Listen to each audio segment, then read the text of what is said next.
Hello. Have you ever wondered how you can improve your self-esteem and overcome limiting beliefs? Well, we have someone here that's going to help answer those questions and much more. Hello, this is Vincent and Valerie Woodard. And on this episode of Couples Pursuit, we're going to talk about improving self-esteem and overcoming limited beliefs. We have a special guest with us. Yes. It's Keana Mitchell. How you doing? Hello. Keana. Welcome. We're going to tell you a little bit about Keana.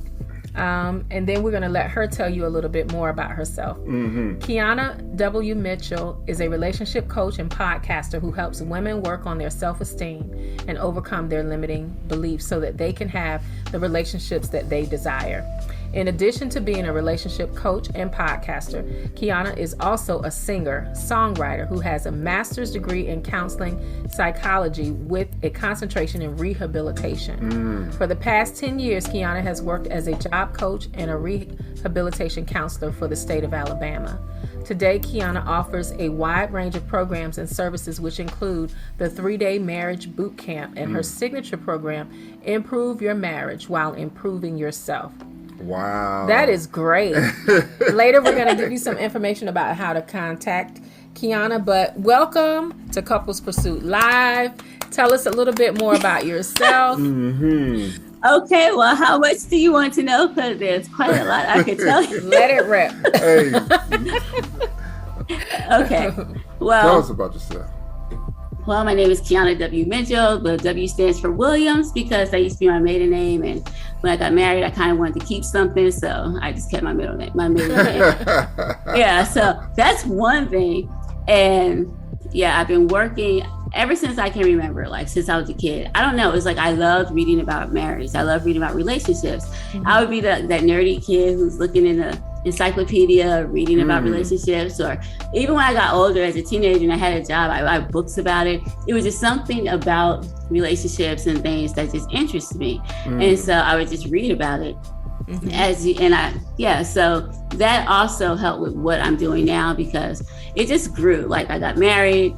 After I got married, I was thinking life was gonna be happily ever after because, that's just the thing you see on Disney and all those cute little movies. Cinderella found her Prince Charming and Sleeping Beauty got kissed by the prince. They were so happy. But, that didn't quite happen because no one ever told you that you have to work on stuff and that you have to compromise and that you have to forgive and that no one told you about all the hard work that goes into being married. So for years, like my husband and I, we struggled back and forth and everything. It was not fun. And then one day we both, it's just not fun. And then one day we're just like, you know what? He's not changing. And he's like, she's not changing. So we're just like, we just gonna work on ourselves. Like, we're just gonna let them do whatever they want to do. And we just gonna work on ourselves. And once we started to do that, we saw that things got better and things improved. Now, of course, my marriage isn't perfect. I'd lie if I told you it was. I think all couples have things that they deal with. Those same issues that keep coming up and can never resolve. I just think that's part of being married, part of life. But we learn how to make things work and how to just accept each other by just like, I'm just going to work on me. That's pretty much what we decided to do. That is awesome. That is awesome. Wow. And look, before we dive deep into this world-saving stuff that we're going to talk about tonight, increasing self-esteem and overcoming limited beliefs, I read something on your bio and I was like, interesting. So you are, you sing and you're a songwriter? I do. And that's kind of how I got into podcasting because ever since I was younger, in addition to that, I always wanted to be a singer. I didn't even want to go to college. I was just like, I'm just going to sing. But my mom was like, okay, Keana, listen. She said, I know you want to be a singer. I don't want you to be a starving artist. So you got to do something. She's like, so either you go to college and you can live here rent free and I'll pay your car payment, or you don't go to college and you get a job and you got to you got to help me out with rent and you have to pay your car payment. Wow. And I knew at that time the job that I had was not enough to pay anything. And I was not trying to work like hard and have to start doing all that. So I was like, okay, let me buy myself some time. So then I was like, I'll go to college, but I don't plan on paying attention. I'll make decent enough grades, but I'm going to sing, so it really doesn't matter. But I went to college because it's like, there's no way I could afford to pay rent or car payment. Like, I knew that was not possible. So I went to college, and at first I majored in speech pathology, but then realized I did not like that. It was not for me. So then I was in school for like 3 years when I realized that. And then I was like, okay, what will take the credits that I have? And it turned out it was criminal justice. Wow. So I went and I got a bachelor's in criminal justice. And then after that, like years later, I decided to go get a master's in counseling psychology. But I have always wanted to be a singer, and that was the whole thing. So after I got my degree and everything, I got married, I started singing again, writing songs. And then I was trying to figure out, like, how am I going to get my songs out there? What am I going to do? And that is when I thought about podcasting. So I was like, yeah, I was like, oh, wow, I can have a show called The Written By Podcast and tell people why I write the songs. Wow. Now, that's a great idea. Yeah. But, I kind of think you need to be famous for that to happen, because like nobody knew of me, and I had my 30 faithful listeners, and to this day I'm grateful for them. But like 10 episodes in, I'm just like, I'm not growing. It's still the same 30 people. And I was kind of running out of content because I was writing songs all the time, but like I realized my motivation came from the same place. It was all about relationships, like relationship issues, relationship drama. It wasn't like I had some happy songs, but they were all like relationship issue kind of songs, like songs people would listen to if they were going through something. And I mean, how many times can you be on a podcast and say, well, I wrote this song because I saw a show and it reminded me of a relationship problem, or I heard a song and I was thinking about a relationship problem. Like, there's only so many episodes of that you have. Like, after the first 3 episodes, you're like, okay, we get it. There's a relationship problem. So that whole thing, I realized it wasn't sustainable. So I stopped podcasting for a while. And then another thing about that show is like the name, no one would get it. I would have to pronounce it too many times. And so I was like, if I had to keep telling people it's The Written By Podcast, they're like, huh, what? I was like, maybe I need to rebrand, because this is not going to work. It's not sustainable. So what I did was I took like 3 months or 6 months off, right? And I thought about it. I was like, okay, so what do you write about? And I was like, you write love songs. I was like, okay, what do you like to read about?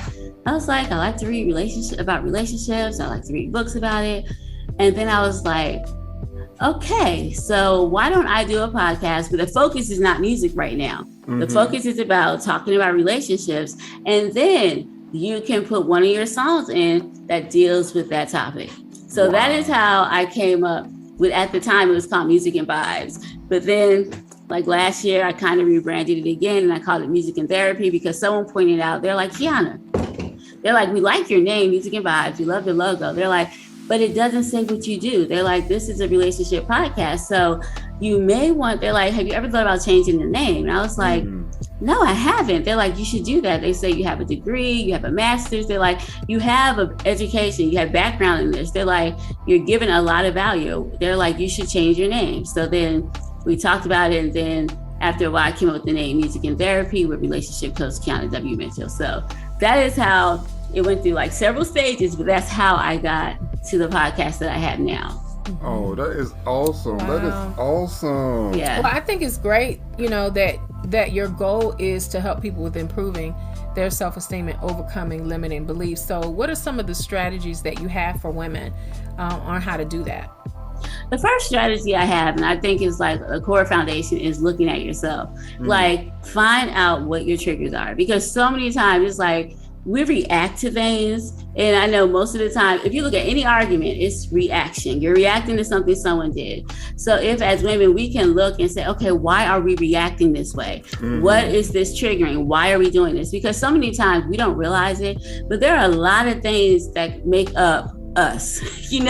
There's like your childhood, if there was any trauma, if you saw a positive relationship model for you or not. It's just so much that go into it. And if you don't know why you're reacting the way you're reacting, then you're not going to be able to fix anything, because you don't know what to do.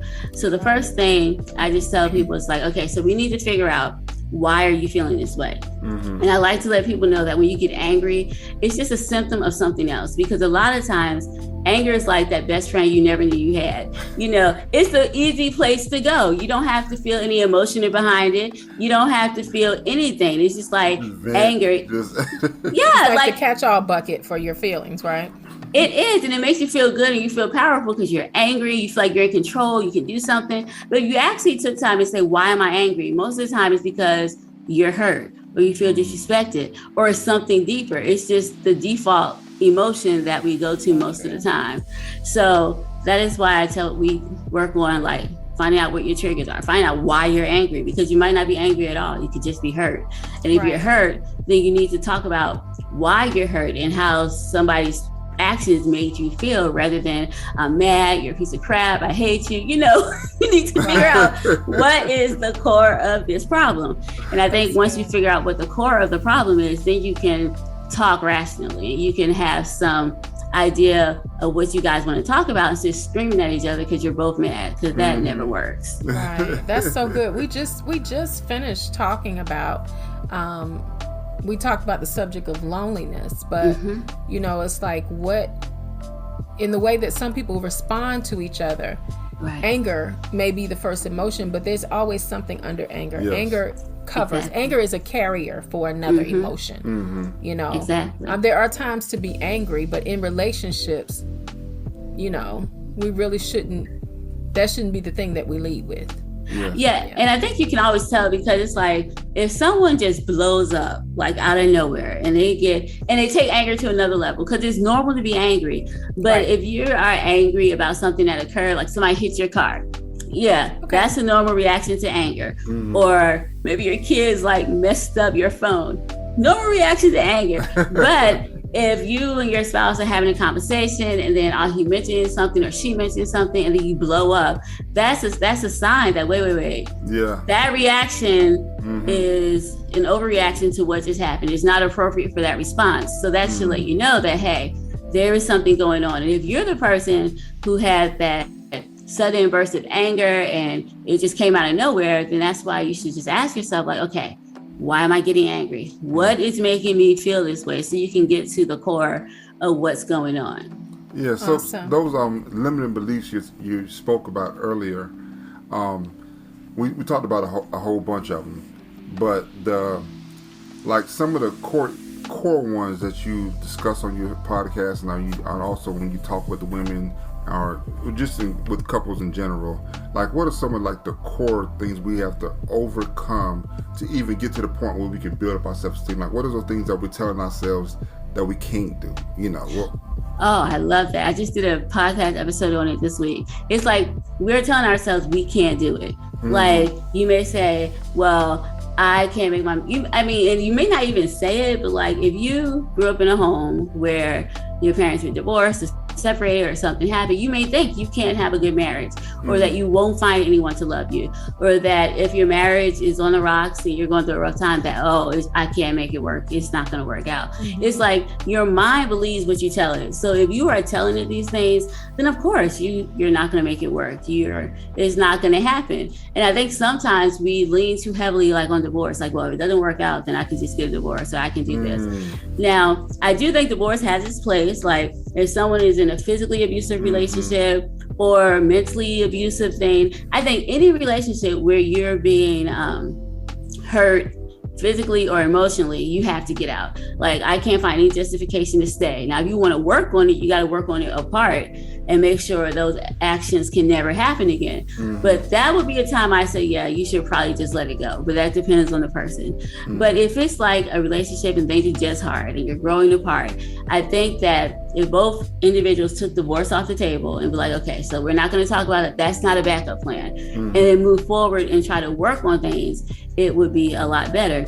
And so that is why I just say the things you tell yourself and what you believe about your marriage is true. What you believe about your spouse is true based on your perception. So if you think that your husband's a slob or he's a jerk, then that's how you're going to view him. And if you think your wife, and if you think your wife is lazy or nagging or whatever, then your perception becomes your reality. So it's all about your mind and what you believe. And it takes a lot of working on yourself, understanding why you see your partner the way you do, and then working on reframing and changing the way you view your spouse. That's good. Yeah. Also, I'm sorry, go ahead. No, I'm just saying, as far as the abuse, and there are places where you have to remove yourself.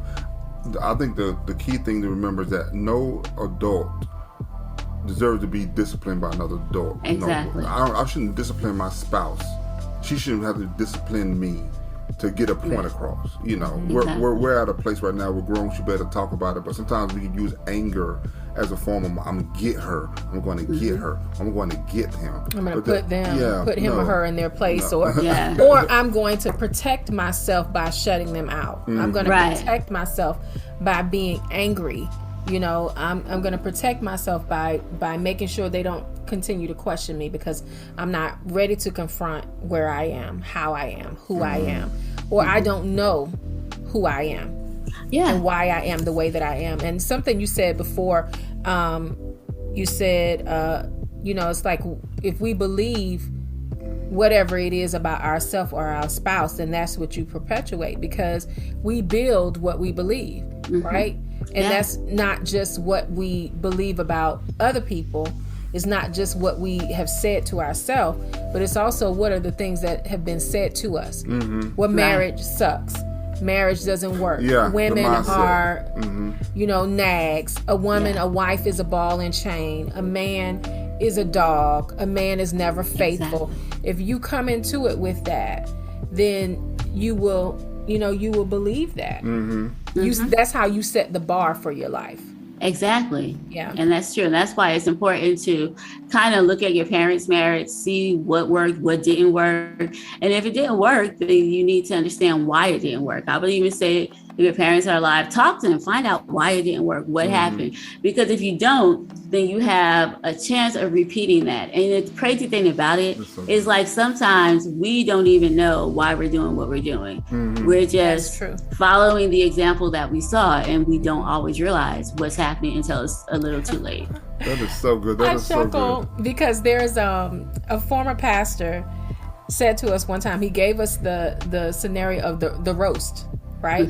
The way we cook roast at our house is we cut off a little bit off one end and one off another end. And that's how you cook it. And so down the line, that's how everybody did it. And no one ever asked why they did it that way. Right. Well, the reason why they did it that way is because grandma had a small roasting pan. And the roast couldn't fit in the pan. So you continue to waste and to do things in a way that you were taught, whether she told you to do it or you just saw her do it that way. You adapted yourself to that. And it wasn't necessary. And it's a funny scenario. It's a food scenario, but it's the same way. Well, I saw my dad talk to my mom like that, or I never saw my mom and dad kiss or hug or show affection. So it's like, why does this woman want me to touch her, kiss her, say sweet words to her? That's not what my parents did. And it's a belief. It's something that you've been trained in, knowingly or unknowingly. Something that you raise up throughout the generations, and it's you kind of took on the persona of, well, like my wife said, this is the way they done it. I've always been told, and here you go. Now you're trying to bring that into your marriage, and your spouse is like, wait a minute, no, that's not my belief. My belief, we should be open, we should be able to talk, we should be able to share, we should be able to be intimate, and not only when you're feeling good, it's the other things that you're not feeling or that you are feeling that you don't want to share. We should still be able to have those intimate interactions with each other. So overcoming those limits and beliefs, that's so powerful. It is. And also another thing, I'd love to know your opinion about this. If you did have parents who had a successful marriage, right? And you come into relationship with your spouse, expecting your spouse to be as your mother or father was, that's limiting as well. It is, because it's like maybe your parents had a successful relationship, but that doesn't mean that your spouse parents did. And it doesn't mean that that's what they were taught. I mean, we come from different places, different backgrounds. And even think about it, even people who grew up in the same house have a different experience. So it's like crazy to think that your spouse is going to have the same experience you had, even if you have similar backgrounds, because that's just not how it works out.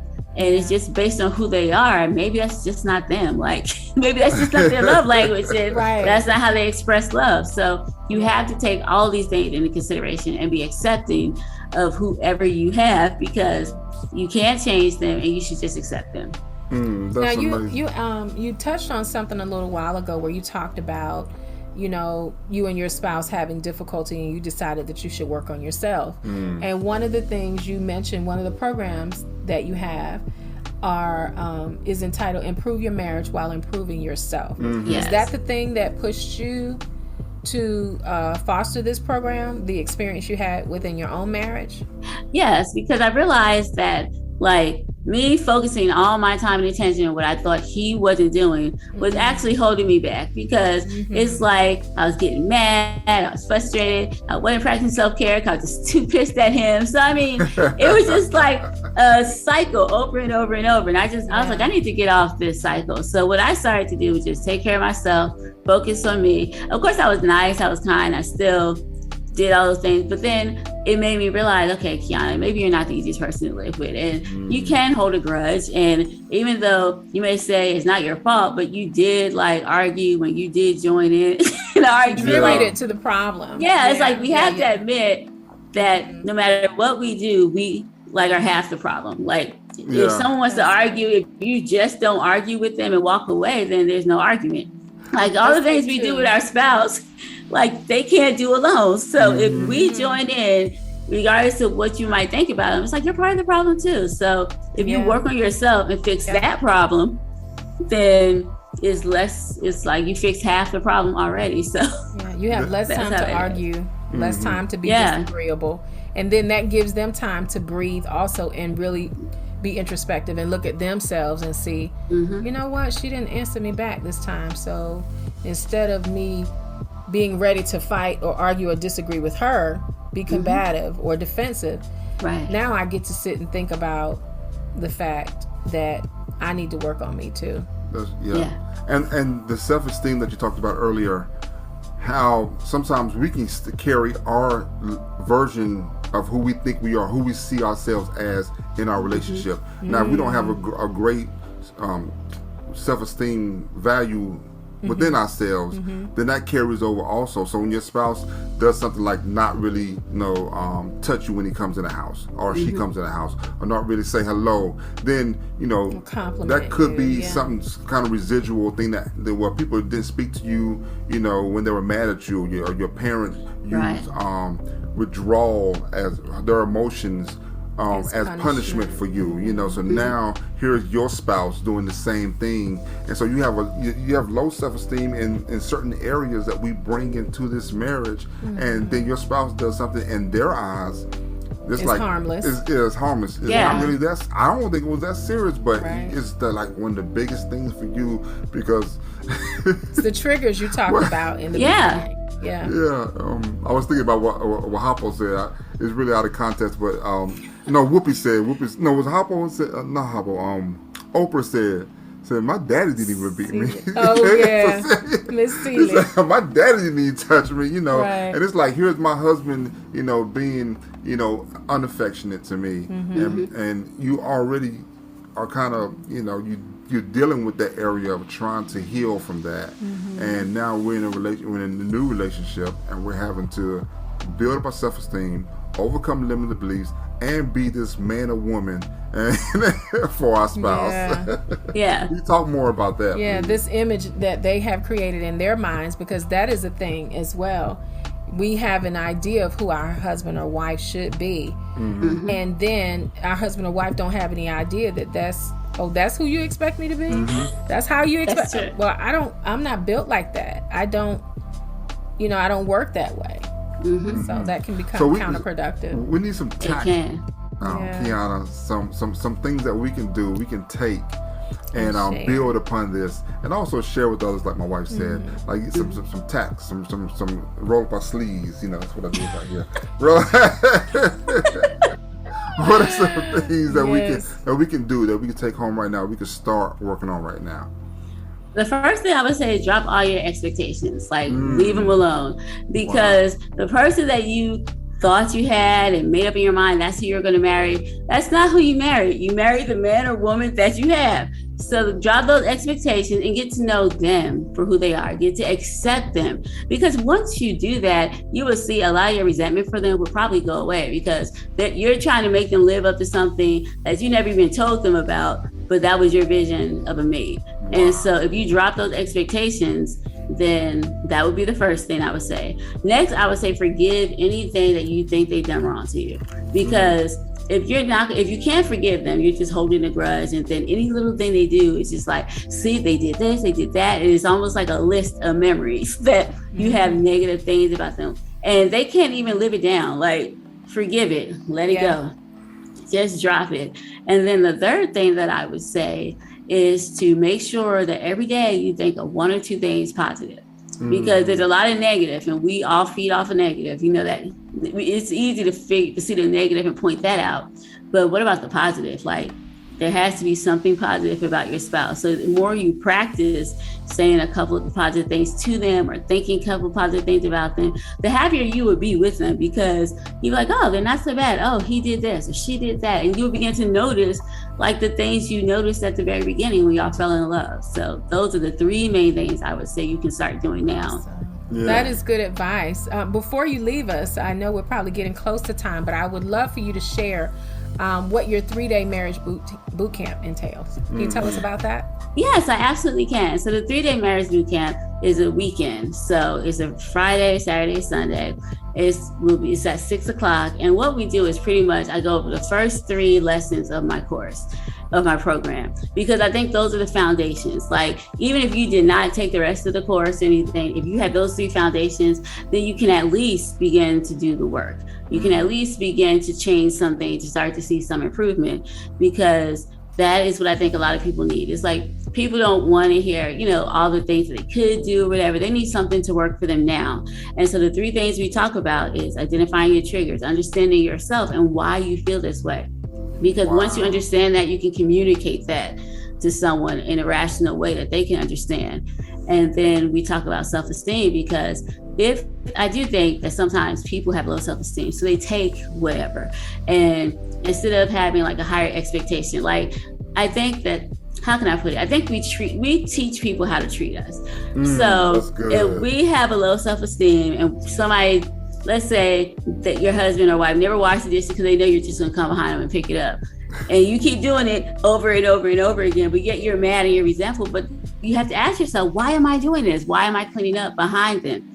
And once you figure out why you're doing it, and then that would help you to have a conversation like, listen, I love you, but I can't keep cleaning up the dishes. We both work. What if I did it this day, you do it that day? But it will help you figure it out. But if you don't understand that you don't deserve to have to do this every day and be the only person cleaning up behind somebody, and you don't have the courage to say anything because you don't want to make your spouse mad, or what if he or she will leave me or whatever, then your self-esteem issue is letting someone walk all over you. And I'm not saying that your spouse is a bad person, because if someone's always washing dishes for me, then I'm not going to think about washing them because I know they're going to get done. It's just how we are, So if you can't speak up and talk about things, then I feel that it's never going to get resolved. And I think sometimes low self-esteem and being afraid of being alone or making someone mad or that they'll leave you hinders people from actually saying how they're feeling, and stop couples from working on things that they need to work with,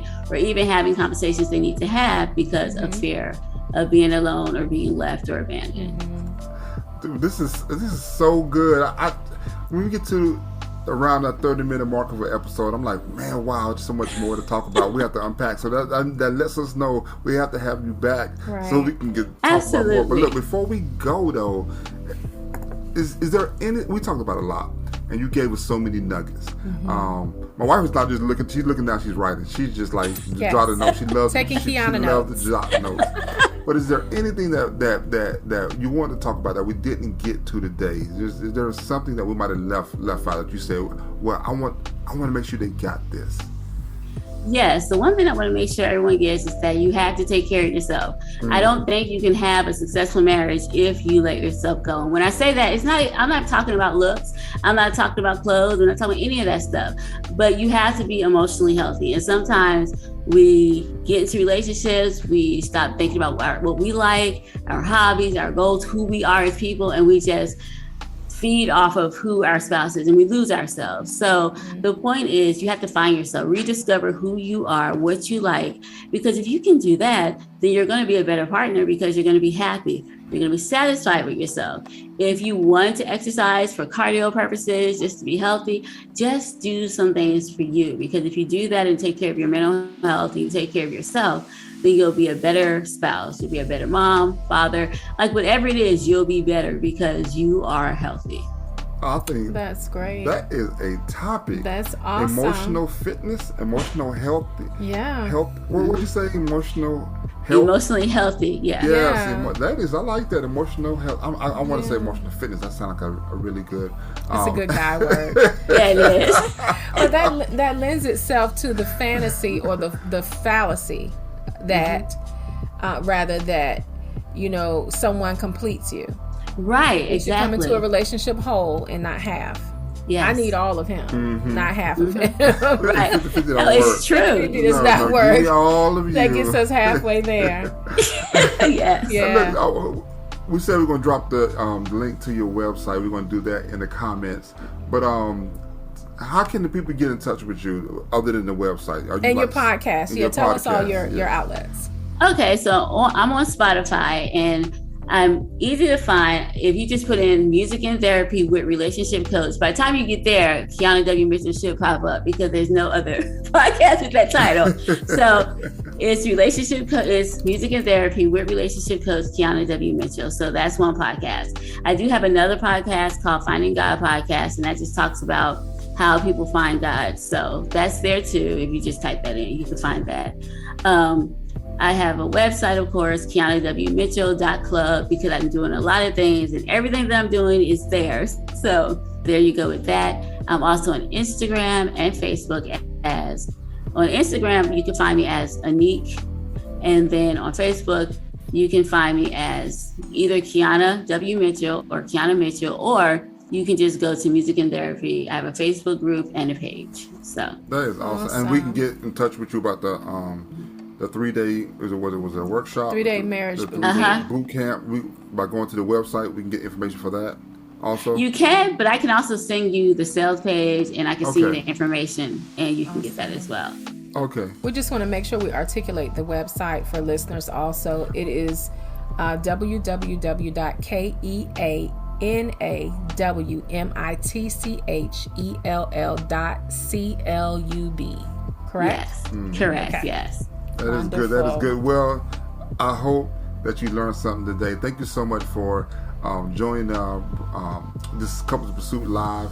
We love conversations like these. We love to meet people like Keana. We love just to hear the wealth in the short amount of time that we had and to be able to pass that along. It was such a great interview. Thank you so much for dropping by, Keana. So much. Thank you for having me. And look, if you learned something from this episode today, please leave a comment. Let us know. And if you have a message or something that you say, hey, Keana, keep it going. Yay, we want to root her. We want to keep cheering her on. Let us know. We'll pass it along to her. So, if you have questions also, we thank you again, Keana. May the Lord bless you. May He keep you. Make His face shine upon you and be gracious to you and give you peace. Till next time on Couples Pursuit Live. Bye. Bye-bye.